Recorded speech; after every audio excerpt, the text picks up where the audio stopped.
चिन्मय कृष्णदास सनातन जागरण मंच के प्रवक्ता और चटगांव इस्कॉन के नेता हैं। चिन्मय अपने धार्मिक भाषणों के लिए जाने जाते हैं और इन्हीं भाषणों के चलते उन्हें शिशु वक्ता उपनाम भी मिला। उन्हें सोमवार को देशद्रोह के आरोप में ढाका हवाई अड्डे पर गिरफ्तार कर लिया गया। बांग्लादेश में इस्कॉन के संत चिन्मय कृष्णदास ब्रह्मचारी इन दिनों चर्चा में है। चिन्मय को बांग्लादेश में देशद्रोह के आरोप में गिरफ्तार किया है। सत्ता परिवर्तन के बाद से वहां के अल्पसंख्यक हिंदुओं पर हुई हिंसा के खिलाफ चिन्मय एक प्रमुख आवाज बनकर उभरे हैं। अब चिन्मय कृष्णदास की गिरफ्तारी के बाद उनके अनुयायी सड़क पर हैं। भारत ने भी इस मामले को लेकर प्रतिक्रिया दी है और बांग्लादेश में अल्पसंख्यकों के लिए चिंता व्यक्त की है।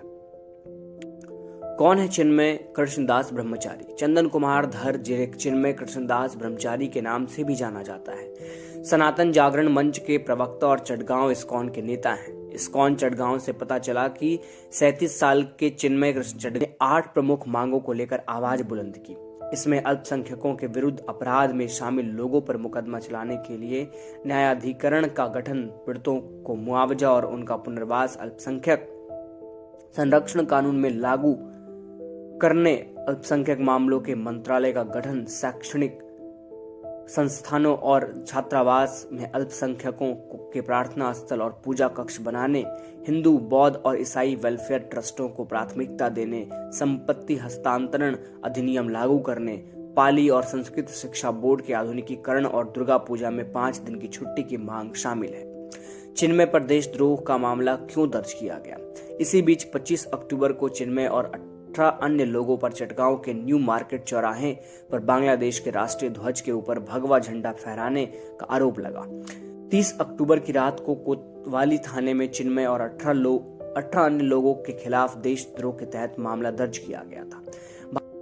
भारत का इस मामले में क्या रुख है? भारत के विदेश मंत्रालय ने मंगलवार को एक बयान में गहरी चिंता व्यक्त की। मंत्रालय ने कहा कि यह घटना बांग्लादेश में चरमपंथी तत्वों द्वारा हिंदुओं और अन्य अल्पसंख्यकों पर किए गए हमलों के बाद हुई।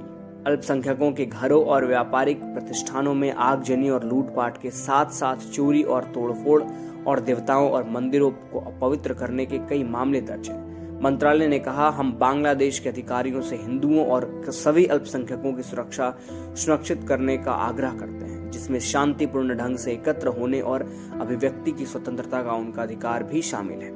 वहीं मंगलवार की देर रात बांग्लादेश के विदेश मंत्रालय भारत की तरफ से दिए गए बयान का विरोध करते हुए इसे बांग्लादेश का आंतरिक मामला कह दिया।